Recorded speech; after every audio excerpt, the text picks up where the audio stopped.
வணக்கம். தூய சக்தியின் 100 கோடி ரூபா ஊழல் வழக்கு தொடுத்து அதிரடி காட்டிய தாவேகா வழக்கறிஞர் விஜய்க்கு இது தெரியுமா தெரியாதா? அன்பு உறவுகளே, உங்களுடைய தொடர் ஆதரவுக்கு நன்றி. நீங்க தொடர்ந்து சப்ஸ்கிரைப் பண்ணி, லைக் பண்ணி, கமெண்ட் பண்ணீங்கன்னா தான் நான் நல்ல நல்ல காணொலிகளை போட முடியும். இப்ப விஷயத்துக்கு வாங்க. அதாவது இப்ப 2 நாளா மிக பிரபலமாக ஓடிட்டு இருக்க தமிழ்நாட்டு ஊடகங்கள் ஓடிட்டு இருக்க செய்தி என்னன்னா, இந்த கவுன்சில்ஸ் இருக்காங்க பாருங்க, டிஃபரெண்ட் கோர்ட்ஸ், ஒரு 100 கோர்ட்டுக்கு மேல தமிழ்நாட்டில் இருக்காங்க. எல்லா லெவல்லையுமே கீழ்கோர்ட்டு, மேல்கோர்ட்டு, ஹைகோர்ட் எல்லாமே இந்த இந்த வழக்காடு மன்றங்களில் அரசை பிரதிபலிக்கின்ற அல்லது அரசுக்கு கொள்கைகளுக்கு ஆதரவாக செயல்படுகிற, அரசின் கருத்தை வெளிப்படுத்தக்கூடிய கவுன்சில்ஸ் என்று சொல்லப்படுகிற இந்த அரசு வழக்கறிஞர்கள் நியமனம் தான் இப்ப பேசுபொருளாமா இருக்கு. இப்ப இந்த நியமனம் ஏற்கனவே ஒரு 120 நியமனங்களுக்கு மேல இதுல இருக்குன்னு கேள்விப்படுறோம். அதாவது இந்த நியமனங்கள்லாம் ஒரு ஒரு ஆட்சி மாறும்போதுமே அந்த வருகின்ற ஆட்சி அவங்க நியமிப்பாங்க. இது கான்ஸ்டியூஷனல் பிரகாரம் இது நியமிக்கணும். இது ஒரு முக்கியமான ஒரு விஷயம் தான். இதுல ஒன்றும் மறைமுகம்லாம் கிடையாது. அந்தந்த ஆளுங்கட்சி தங்கள் கொள்கைக்கு ஏற்ப, தங்களுடைய கோட்பாடுக்கு ஏற்ப, தங்கள் அரசின் பாலிசி டெசிஷன்ஸ்க்கு ஏற்ப அப்பாயின் பண்ணிக்குவாங்க. அது அந்த அரசினுடைய ப்ரெரோகேட்டிவ்ங்கிறது உண்மைதான். இதுவரையும் அப்படிதான், எல்லா மாநிலங்கள்லயும் இப்படிதான் இந்த நடைமுறை இருக்கு. சரி, இப்ப இங்க என்ன பிரச்சனை அப்படின்னா, விஜய் அரசு யாரையும் நான் தப்பு பண்ணா விட மாட்டேன், ஏற்கனவே தப்பு பண்ணவங்களையும் விட மாட்டேன், இப்ப ஃபியூச்சர்லயும் தப்பு பண்ண விட மாட்டேன் அப்படின்னு எல்லாம் டைலாக் பேசினதை நம்ம பார்த்தோம். அன்னைக்கு பெரிய டைலாக் எல்லாம் பேசினாரு. ஆனா இப்ப என்ன ஆச்சுன்னா, அதாவது ஊழலற்ற தூய்மையான அரசு தான் நாங்க ஏற்கனவே திமுக மேல நாங்க அந்த குற்றச்சாட்டு தானே வச்சோம், அதனால எங்க ஆட்சியில இதெல்லாம் எதுவுமே இருக்காதுங்கிற மாதிரியான ஒரு பொருள்பட ரொம்ப வீரவசனம் எல்லாம் அசம்பிளியில பேசினாருங்கிறத பாக்குறோம். ஓகே, இவ்வளவு தூரம் பேசிட்டு வெளிப்படையான ஒரு ஊழல் 100 கோடி ரூபாய்க்கு ஊழல் நடந்திருக்குங்கிறது இப்ப நமக்கு ஊடகங்கள்ல இது வெளிச்சமா இருக்கு. இதை பாத்தீங்கன்னா விஜய் சப்போர்ட் பண்ணக்கூடிய ஊடகங்கள் இதை ரொம்ப டவுன் பிளே பண்ணியிருக்காங்கிறத பாக்குறோம். தொடர்ந்து பாத்தீங்கன்னா அவங்க இதை பற்றி விவாதம்லாம் எதுவுமே நடத்தல, அதை அப்படியே கடந்து போறதுக்கு பாக்குறாங்க. ஆனா சில ஊடகங்கள் கொஞ்சம் நடுநிலைத்தன்மையோட விளங்கிட்டு இருக்கிற சில ஊடகங்கள் மட்டுமே இந்த நியூஸை எக்ஸ்போஸ் பண்ணி விஜய் அரசை எக்ஸ்போஸ் பண்ணியிருக்காங்கிறத பாக்குறோம். நமக்கு இந்த மாதிரி யூடியூபர்ஸோட ஒரு முக்கியமான பணி மெயின் ஸ்ட்ரீம் ஊடகங்கள் செய்யாத வேலையில நம்ம செய்யறோம். ஸோ அந்த வகையில பார்க்கும்போது இதில் 100 கோடி ரூபாய் ஊழல் வெளிப்பட்டிருக்கு. இதை நம்ம சொல்ல, என்னன்னா இது யார் சொன்னாங்கிறத அடுத்த செக்மெண்ட்ல பார்ப்போம்.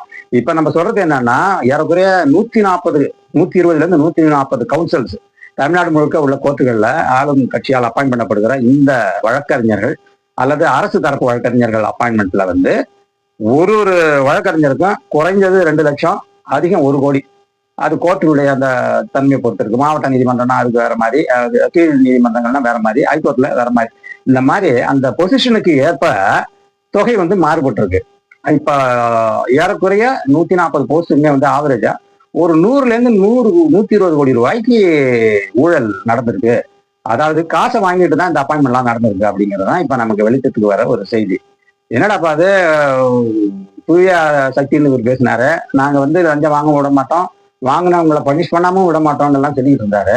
என்ன ஆலப்பட்டடங்கு இப்படி ஒரு ஊழல் குற்றச்சாட்டு சர்ஃபேஸ் ஆகுது அப்படிங்கும்போது தான் நமக்கு இப்ப தெரிய வர்றது என்னன்னா, அந்த இவருடைய அமைச்சர் துஷியானந்த் பேரே இதுல அடிபடுது.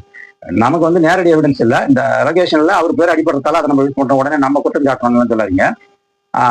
அவர் அவர்கிட்ட தான் இந்த வசூல் போயிருக்கிறதாகவும், இந்த வசூல்ல ஈடுபட்டவங்க யாருன்னா தாவேகாவினுடைய மாவட்ட செயலாளர்கள், தாவேகாவினுடைய சட்டத்துறை பொறுப்பாளர்கள், இவங்க எல்லாமே சேர்ந்துதான் இந்த வசூலை நடத்திருக்காங்க. இந்த 100 கோடி ரூபாய் வசூல் நடந்திருக்கு அப்படிங்கிறது இப்ப ஊடகங்கள்ல பேசு பொருளா மாறி இருக்கு. இதை கிளாரிஃபை பண்ண வேண்டியது இந்த தாவேகா அரசாங்கமும் அதனுடைய சட்டத்துறை மற்றும் முதல்வர். இதுதான் நம்மளுடைய இது சர்ஃபேஸ் ஆனதால இந்த கேள்வி கேட்கிறோம். சரி, இது எப்படி பொதுமக்களுக்கு இந்த விஷயம் தெரிய வந்துச்சுங்கிறது தான் இது ஒரு ஹைலைட் ஆன பாயிண்ட்.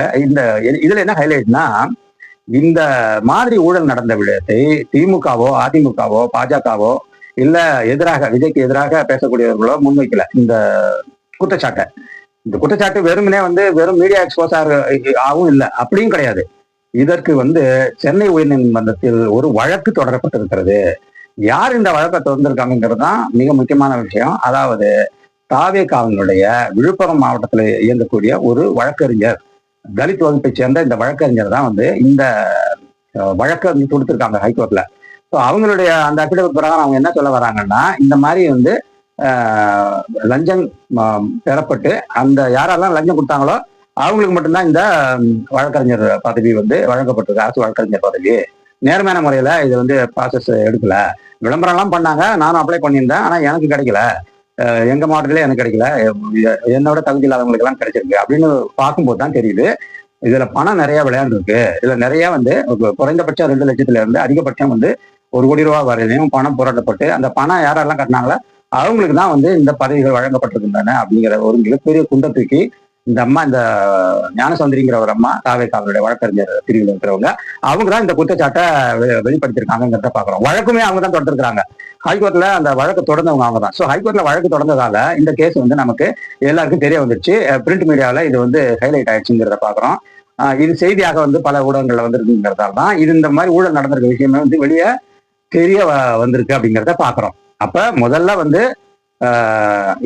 ஒண்ணுமே பணம் பெறப்பட்டு தான் இந்த அப்பாயின்மெண்ட் நடந்திருக்குங்கிறது முதல் அலகேஷன்.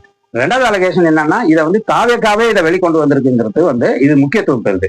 இந்த 2 விஷயம் நமக்கு ரொம்ப முக்கியமா இதை பேசி தான் ஆகணும். அதனால நம்ம இந்த காணொலியை வந்து இதுல போடுறோம் அப்படிங்கிறத பார்க்கலாம். இதனுடைய அடுத்த கட்ட நகர்வாக நாம் கேட்க வேண்டிய கேள்வி என்னன்னா, உங்களுக்கு தெளிவா வந்து கேஸே ஃபைல் ஆயிடுச்சு, ஹைகோர்ட்டே இந்த கேஸை எடுத்திருக்குங்கிறத பாக்குறோம். இது வந்து இந்தியா முழுக்க இந்த அலகேஷன் வந்து இப்ப நியூஸ் மூலம் பரவிடுச்சுங்கிறதையும் பாக்குறோம். இப்ப இந்த கட்சியினுடைய சட்டத்துறையா இருக்கட்டும், இல்ல கட்சியினுடைய தலைவர் விஜயா இருக்கட்டும், இதை பத்தி ஏன் வந்து வாயை திறக்க மாட்டேங்கிறாங்க?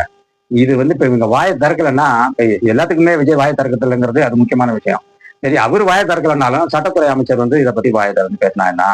இல்ல தாவேகாவுடைய சட்டத்துறை இருக்கு இல்லைங்களா, அவங்க எல்லாமே வந்து இந்த ஞானசௌந்தரிக்கு ஏதாவது ஒரு கவுண்டர் கொடுத்தாங்கன்னா, இல்ல அதுல உள்ள விஷயம் என்னங்கிறத இவங்க ஒரு கிளாரிஃபை பண்ணலாம் இல்லையா? நமக்கு இந்த மாதிரி நடந்திருக்கு, இவங்க சொல்றது தப்பு அப்படின்னா ஒரு கிளாரிஃபை பண்ணணும். ஸோ முதல்வர்கிட்ட இருந்து நமக்கு கிளாரிபிகேஷன் இல்லை, அவங்க கட்சியினுடைய செய்தி தொடர்பாளர்கிட்ட இருந்து நமக்கு எந்த கிளாரிபிகேஷனும் கிடையாது. அதே மாதிரி கட்சிக்கு இருக்கிற சட்டத்துறை மூலமாகவும் நமக்கு எந்த விஷயமும் இது வெளிப்படுத்தப்படல. இதற்கு எந்த கிளாரிபிகேஷனும் இல்லாதால இப்ப நம்ம என்ன முடிவுக்கு வர வேண்டியது இருக்குன்னா, இது உண்மையிலேயே நடந்திருக்குதான் அப்படின்னு தான் நம்ம இதை சொல்லணும். ஏன்னா இப்ப இது நடக்கலைன்னா வந்து இவங்க கிளாரிஃபை பண்ணா நம்ம அந்த அந்த அவங்களுடைய ஸ்டோரியும் நம்ம இதுல போடலாம். ஏன்னா ஒரு ஸ்டோரிக்கு 2 சைடும் இருக்கு. அலிகேஷன் சொல்றவங்க சைடையும் நம்ம போடணும். அதுக்கு பதில் என்ன சொல்றாங்க எதிர்கட்சி, இந்த விஷயத்துல பாதிக்கப்பட்ட, இந்த வழக்கில் பாதிக்கப்பட்ட அவங்க சைட்ல இருந்து என்ன சொல்றாங்கிறத நம்ம சொல்லணும். அதான் வந்து உண்மையான ஜேர்னலிசம் இல்லையா?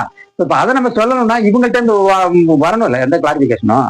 ஆக முதல்வர்கிட்ட இருந்து கிளாரிபிகேஷன் வரலங்கிறது இது இந்த குற்றம் நடந்திருக்குமோ, அவங்க அந்த ஞானசௌந்தரி சொல்ற மாதிரி இது வந்து எல்லார்ட்டையும் பைசா வாங்கி போட்டிருப்பாங்களோ அப்படிங்கிற ஒரு சந்தேகம் பொதுமக்களுக்கு வந்திருக்கு. நமக்கு அந்த சந்தேகம் இருக்கு. இப்ப இதனுடைய அடுத்த கட்டமாக நம்ம என்ன பண்ணணும்னா, இது ஊழலா இல்லையா அப்படிங்கிறத நம்ம பேசணும். இது நிச்சயமாக இது ஊழல் தான்.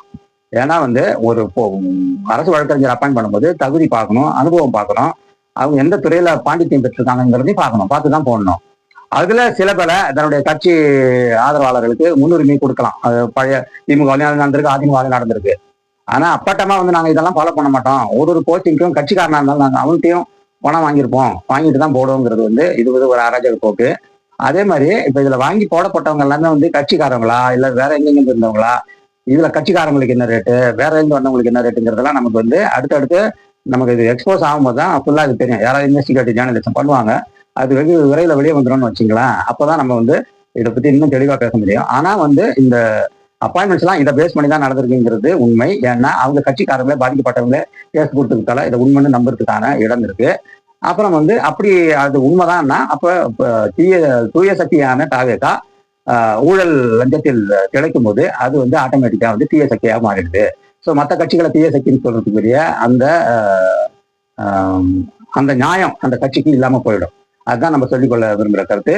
இது வந்து நீங்க வந்து அடுத்த கட்சியை வந்து குற்றம் சொல்றதுக்கு முன்னாடி உங்க கட்சியில நடக்கிற இந்த ஊழலை வந்து தடுக்கிறதுக்கு நீங்க என்ன பண்ண போறீங்க, என்ன சொல்ல போறீங்க, மக்கள் இதுக்காக இந்த கேள்விக்கு பதில வந்து எதிர்பார்த்துட்டு இருக்காங்கிறது தான் நம்ம இந்த நேரத்துல சொல்லிக் கொள்கிற விரும்புகிற கருத்தாகும். அடுத்தடுத்த அமர்வுல வேற ஒரு விடயங்களை பார்ப்போம். நன்றி, வணக்கம்.